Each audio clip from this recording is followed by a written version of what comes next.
Friends, स्वागत है आपका आपके अपने YouTube चैनल गौसिया ज्ञान भंडार में और मैं हूं आपकी दोस्त गौसिया यूबी। एंड एज यू नो कि कॉन्स्टिट्यूशनल लॉ की सीरीज़ में हम लोग बात कर रहे हैं फंडामेंटल राइट्स की। और फंडामेंटल राइट्स में हम लोगों ने अब तक प्रियम्बल से लेके यानी कि फ्रॉम द बेसिक हम लोगों ने स्टार्ट करके आर्टिकल 21A तक अभी तक पढ़ लिया है। यानी कि प्रीवियस वीडियोज़ में मैंने ये सब कुछ आपको बता दिया है। राइट टू एजुकेशन तक हम लोग पढ़ चुके हैं। तो आज हम लोग बात करने जा रहे हैं आर्टिकल 22 की। पर दोस्तों, अगर अभी तक आप लोगों ने वो वीडियोस नहीं देखी हैं या फिर आप लोग मेरे चैनल पर नए हो तो प्लीज़ चैनल को जल्दी से सब्सक्राइब कीजिए।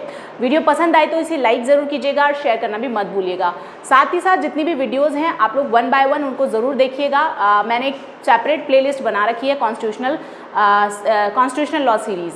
ओके, तो आप प्लेलिस्ट में जाइएगा, वन बाय वन सारी वीडियोस देखिएगा सो दैट आपको पूरा कॉन्सेप्ट जो है वो क्लियर हो। इसके अलावा मैं कॉन्स्टिट्यूशन पे जितने भी इंपॉर्टेंट एस्पेक्ट्स हैं, जितने भी इंपॉर्टेंट टॉपिक्स हैं, उन सब के बारे में बात करती रहूँगी। आने वाली वीडियोज़ में आपको ये सारी चीज़ें प्रोवाइड करती रहूँगी। सो गाइज़, वीडियो पर एंड तक ज़रूर बने रहिए। आइए सीखते हैं आर्टिकल 22। तो आर्टिकल 22 क्या बताता है दोस्तों? ये बताता है protection against arrest and detention in certain cases. यानी कि जो हमारा अरेस्ट है, गिरफ्तारी के संदर्भ में जो है, ये गिरफ्तारी के संदर्भ में डिटेंशन के संबंध में क्या बताता है, कुछ कंडीशंस बताता है। ठीक है, क्या क्या प्रोटेक्शन दी गई है अगेंस्ट अरेस्ट और डिटेंशन के संबंध में कुछ अलग से प्रोविजंस ये बताता है। तो क्या है सर्टेन केसेस में क्या कंडीशन है, वो सब हमें आर्टिकल 22 बताता है। ओके, तो आइए बात कर लेते हैं, देखते हैं, पूरा डिटेल में समझते हैं आर्टिकल 22 को, फिर आगे इसके एक्सेप्शंस के बारे में भी हम लोग बात करेंगे। तो article 22 grants protection to person who are arrested. देखिए यहाँ पर क्या कह रहा है, आर्टिकल 22 क्या कर रहा है, प्रोटेक्शन ग्रांट कर रहा है। किसको? उन लोगों को जो अरेस्टेड हैं या फिर डिटेन्ड हैं। ठीक है, या तो जिनको गिरफ्तार किया गया है या जिनको निरोध में रखा गया है। ओके, आगे कहता है detention is of two type. देखिए दो तरह के डिटेंशन होते हैं, एक होता है पनिटिव, एक होता है प्रिवेंटिव। ठीक है, यानी कि एक तो रोकने वाला है और एक दंड वाला है। यानी कि एक में दंडात्मक हो गया और एक हो गया कैसा, निषेधात्मक, रोकने वाला। तो जान लेते हैं पनिटिव क्या होता है और प्रिवेंटिव क्या होता है। तो punitive detention is to punish a person for an offense committed by him or her after trial। ठीक है, पनिटिव डिटेंशन क्या होता है, क्या करता है, ये पनिश करता है एक व्यक्ति को जिसने कि कोई भी क्राइम जो है कमिट किया है। ठीक है, तो ट्रायल के बाद की बात है ये। ठीक है, एंड कन्विक्शन क्या होता है, and conviction in a court means कहता है कि ट्रायल के बाद और उसकी दोष सिद्धि कोर्ट में। तो ये तो हो गया हमारा पनिटिव जो पनिश करता है। ठीक है, preventive means detention of a person without trial. देखो बिना ट्रायल के, प्रिवेंटिव का मतलब होता है रोकना। ठीक है, ये डिटेंशन होता है पर्सन का बिना ट्रायल के, एंड कन्विक्शन बिना ट्रायल के और बिना कन्विक्शन के by a person for a past offence, किसी पास्ट ऑफेंस के बारे में। Okay, but to prevent him, लेकिन किस लिए होता है, उसको रोकने के लिए होता है, from committing an offence in the near future. यानी कि आने वाले समय में वो क्या ना करे, कोई भी अपराध ना करे, उस तरह की हरकत दोबारा ना करे। ओके, आगे डिटेल में समझते हैं। तो कुछ अदर कॉन्सेप्ट हैं जो फॉलो करते हैं, क्या क्या चीज़ें दी गई हैं। अगर हम लोग बात करें आर्टिकल 22 क्लॉज 1 की, तो ये कहता है कि no person who is arrested shall be detain in custody without being inform. किसी भी व्यक्ति को जिसको कस्टडी में रखा जा रहा है या जिसको डिटेन किया गया है कस्टडी में, उसको बिना इन्फॉर्म किए अरेस्ट नहीं किया जाएगा। यानी कि जिसको अरेस्ट किया जा रहा है, गिरफ्तार किया जा रहा है, उसको इन्फॉर्म जरूर किया जाएगा as soon as may be of the grounds for such arrest, nor shall he be detain the right to consult and to be defended by a legal practitioner of his choice. देखो दो चीज़ें बताई हैं इस वाले clause में। क्या कहा गया है कि पहली चीज़ तो इन्फॉर्म किया जाएगा कि भाई क्यों कर रहे हैं, गिरफ्तारी के कारण उसको बताए जाएंगे कि आपको क्यों गिरफ्तार किया जा रहा है। ठीक है, ऐसा नहीं है किसी को भी पकड़ के उठा लाया और उसको पता ही नहीं कि तुम्हें क्यों अरेस्ट किया गया है। दूसरी चीज़ क्या है, उसके जो गिरफ्तारी के कारण है वो उसको बताए जाएंगे। दूसरी चीज़ ये है कि इस तरह के जिस पर्सन को अरेस्ट किया गया है और डिटेन किया गया है, उसको पूरा अधिकार होगा राइट टू कंसल्ट करने का। ठीक है, उसको अधिकार होगा कि वो कंसल्ट करे और अपने आप को डिफेंड करे लीगल प्रैक्टिशनर के थ्रू, कोई भी विधि व्यवसायी है अपनी रुचि का, अपनी चॉइस का। ठीक है, तो यहाँ पे उसको राइट मिलता है, यानी कि इन्फॉर्म किया जाएगा, उसको भी इन्फॉर्म किया जाएगा। ये लोग हम लोग सीआरपीसी में भी पढ़ते हैं, वहाँ पर भी बताया गया है कि भाई उसके जो भी रिलेटिव्स वगैरह होंगे या फिर उसके फैमिली वाले होंगे उनको इन्फॉर्म किया जाएगा। तो सीआरपीसी में भी प्रोविजन है, प्लस यहाँ पर भी है, इस बंदे को भी बताया जाएगा, इसकी फैमिली को भी इन्फॉर्म किया जाएगा। साथ ही साथ राइट टू कंसल्ट दिया गया है कि लीगल प्रैक्टिशनर से इसको जो है पूरा अधिकार होगा कि अपनी पसंद का वकील जो है वो करे। नेक्स्ट पॉइंट कहता है, नेक्स्ट क्लॉज कहता है, every person who is arrested and detain in custody shall be produced before the nearest magistrate with in a period of 24 hours. ये बहुत इंपॉर्टेंट बात है कि जो भी व्यक्ति है जिसको गिरफ्तार किया गया है या डिटेन किया गया है कस्टडी में, उसको प्रोड्यूस किया जाएगा नियरेस्ट मजिस्ट्रेट जो भी होगा 24 घंटे के अंदर अंदर, जो भी नियरेस्ट मजिस्ट्रेट होगा उसके पास में उसको जो है पेश किया जाएगा। ठीक है, ऑफ सच अरेस्ट एक्सक्लूडिंग, यहाँ पे ध्यान रखना है आपको, the time necessary for the journey from the place of arrest to the court of the magistrate. ये ध्यान रखने वाली बात है कि इस 24 घंटे के अंदर वो टाइम एक्सक्लूड कर दिया जाएगा जो यात्रा में लगा। सपोज एक प्लेस से उसको पकड़ के लेकर आए हैं और जाने में पहुंचने में 2-3 घंटे लग गए या फिर जितना भी टाइम लग गया, तो वो टाइम एक्सक्लूड किया जाएगा। ठीक है, 24 घंटे जो है इस टाइम को एक्सक्लूड करके होंगे।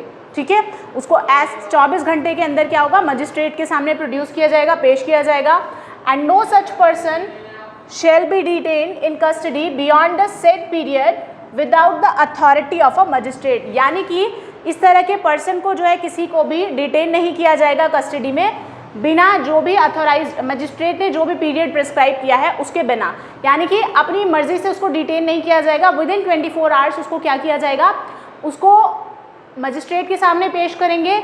और अगर टाइम बढ़ाना है यानी कि पुलिस कस्टडी का टाइम बढ़ाना है तो वो बिना मजिस्ट्रेट की परमिशन के, यानी कि मजिस्ट्रेट अगर आपको अथोराइज करेगा यानी पुलिस को अथोराइज करेगा तभी उसको डिटेन किया जाएगा, तभी उसको कस्टडी में रखा जाएगा। तो आइए जान लेते हैं इसके एक्सेप्शंस के बारे में।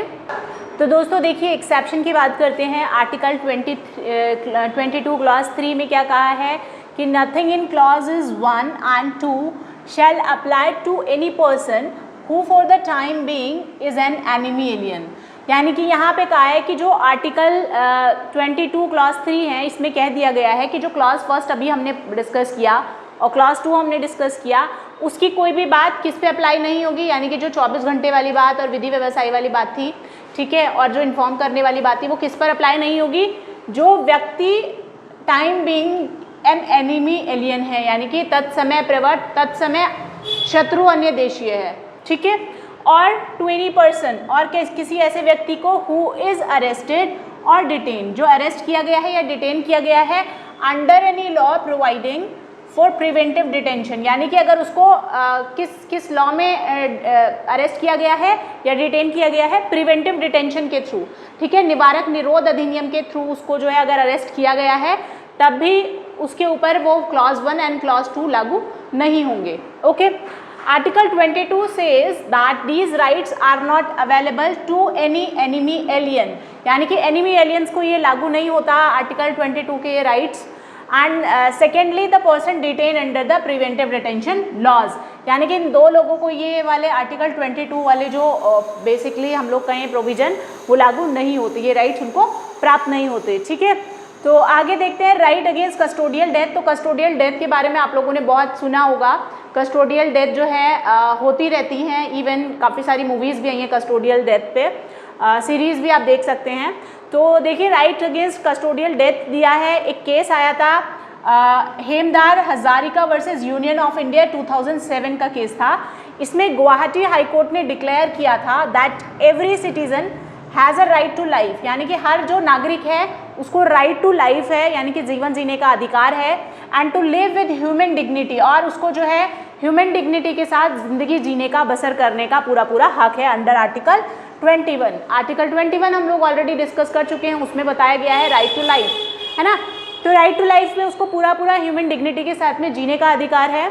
Since the death in police custody is a violation of the fundamental right to life. यानी कि जो पुलिस कस्टडी में जो डेथ हो जाती है वो किसका वायलेशन है, फंडामेंटल राइट टू लाइफ का। ठीक है, क्योंकि राइट टू लाइफ हमारा फंडामेंटल राइट है, मौलिक अधिकार है, और इस मौलिक अधिकार का वायलेशन हो रहा है अगर पुलिस कस्टडी में डेथ होती है किसी की। तो जो लीगल हेयर्स होते हैं दे कैन क्लेम कंपनसेशन। वो लोग क्या कर सकते हैं, कंपनसेशन क्लेम कर सकते हैं अगर किसी की ऐसे कस्टोडियल डेथ होती है। Even the custodial death in army is a violation of article 21। देखिए, आर्मी में भी अगर किसी की कस्टोडियल डेथ होती है वो भी वायलेशन माना जाएगा आर्टिकल 21 का।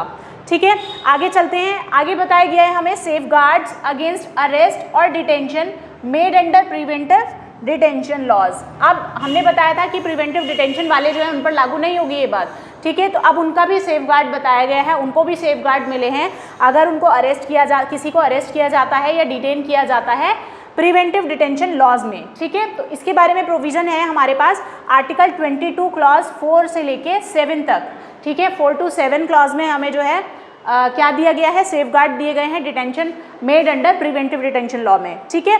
क्या कहता है देखते हैं, a person arrested under a preventive detention law can not be, यहाँ पर है can not be detain beyond 3 months, यानी कि अगर किसी को प्रिवेंटिव डिटेंशन में भी अरेस्ट किया गया है तो क्या होगा, उसको 3 महीने से ज़्यादा डिटेन नहीं करके रखा जाएगा। जैसे कि ऊपर हम लोगों ने क्लॉज 1 में देखा था 24 आवर्स के अंदर मैजिस्ट्रेट के सामने क्या होता था, पेश करना होता था, तो यहाँ पर 3 months का टाइम दिया है प्रिवेंटिव डिटेंशन लॉ में, okay. If he is to be detained beyond 3 months, अगर उसको 3 महीने से ज़्यादा के लिए डिटेन करना है तो his detention shall be approved by an advisory committee or board headed by a sitting जज of the concern high court. अगर ऐसा है कि उसको 3 महीने से परे यानी 3 महीने से ज़्यादा जो है उसको डिटेंशन में रखना है तो उसके डिटेंशन को अप्रूव किया जाएगा किसके द्वारा, एडवाइजरी कमेटी या फिर एडवाइजरी बोर्ड के द्वारा, जिसमें हेड किसके द्वारा होती है, सिटिंग जज ऑफ कंसर्न हाई कोर्ट, यानी कि उसमें जिस भी हाई कोर्ट के अंडर वो आ रहा होगा उसके सिटिंग जज के थ्रू, ठीक है, वो कमेटी को हेड करते हैं, वो कमेटी उस बोर्ड के जो है हेड होते हैं एडवाइजरी कमेटी के, तो उसके थ्रू ही क्या होगा, ये अप्रूवल दिया जाएगा कि उसको 3 महीने से ज़्यादा डिटेन किया जाना चाहिए या नहीं किया जाना चाहिए। तो आइए कुछ और जान लेते हैं इसके बारे में। So other 2 members shall be sitting or retired judges of the high court means, देखो अगर हम लोग बात करें, हमने बात की थी कि एक सिटिंग जज होंगे एडवाइजरी कमेटी के जो हेड करेंगे, ठीक है, तो इसमें 2 मेंबर और होंगे जो भी या तो वो सिटिंग हो सकते हैं या फिर वो रिटायर्ड जजेस हो सकते हैं हाई कोर्ट के, okay. The opinion of the advisory board confirming the detention must be obtain before the expiry of the first 3 months of detention. देखिए हम लोगों ने बात की कि अगर 3 महीने के बाद उसको और डिटेन करके रखना है पर्सन को जिसको अरेस्ट किया गया है, तो उसके लिए क्या करना होगा, जो एडवाइजरी कमेटी है, हम लोगों ने अभी बात की थी एडवाइजरी बोर्ड की, तो उसका जो भी डिसीजन होगा, अगर उन्होंने कहा है, उन्होंने परमिशन दी है या उन्होंने जो है इस बारे में प्रतिवेदन किया है, तो तभी उसको आगे का डिटेंशन किया जाएगा 3 month के बाद। लेकिन ये जो इनका कन्फर्मेशन है एडवाइजरी बोर्ड का, इनकी जो ओपिनियन है, इनकी जो राय है, वो ऑब्टेन की जानी है before the expiry of the first 3 months of detention, यानी कि ये जो डिटेंशन किया गया है शुरुआत के जो 3 महीने हैं इससे पहले उनको अपनी वो राय देनी है, ओके। आगे देखिए, अभी बहुत देर से हम लोग बात कर रहे हैं प्रिवेंटिव डिटेंशन के बारे में, तो आइए एक बार जान लेते हैं कि प्रिवेंटिव डिटेंशन क्या होता है।